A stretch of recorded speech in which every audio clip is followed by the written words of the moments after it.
We all have it, and it's the biggest thing women complain about. Hair. What do y'all think, huh?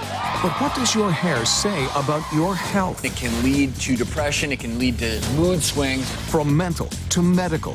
That can clog the pores. How the length of your hair can control your acne, and why bad health can lead to bad hair. If you're stressed, your hair can get more dry and brittle. What drink can actually change your hair color. What hairstyle can help prevent cancer, and what injuries can cause hair loss. It causes the follicles to die, and those follicles don't come back. So what we can do is learn how to have your best hair day all year long.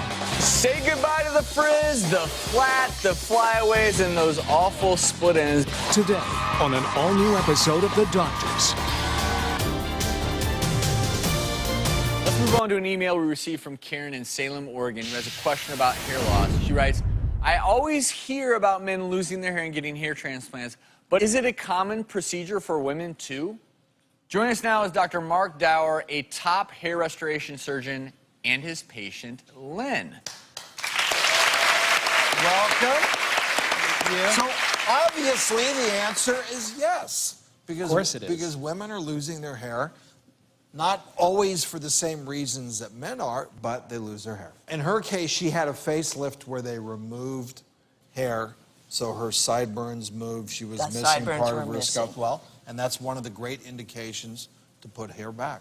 Absolutely. And in Lynn's case, there was a small surgical scar where the incision was made actually in front of the hairline.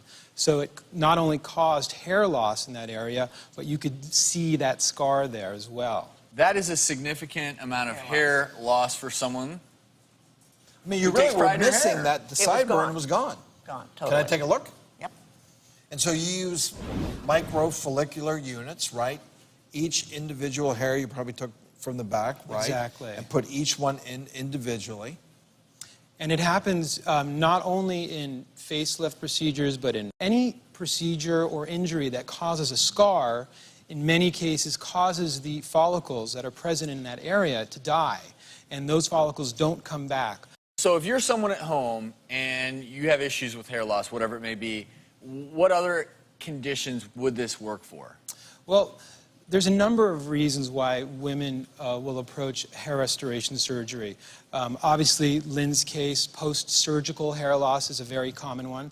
Another one are women that have high hairlines, wish to have their hairline lowered, hairline advancement. That's another common reason. Another thing is traction alopecia. That is where constant pressure on the hair causes the hair to fall out, like in cornrows or in braiding. But the most common reason why women seek out hair restoration surgery is in female pattern hair loss. It often occurs after a big hormonal change, which can be around pregnancy or menopause. And unlike male hair loss, which manifests as thinning in the anterior hairline, in the front hairline, or in the back of the crown, usually in female pattern hair loss, the hairline itself is actually preserved, but there's thinning over the entire top of the scalp. Now, in women that have that type of hair loss, if the back of the hair is preserved, then we can very often transplant the hair from the back to the areas of thinning. So there is hope. Lynn, you look great. Thank you so much for being here, Dr. Dauer. Thank you as well. Thank you. Thank you for having me. I do want to check back.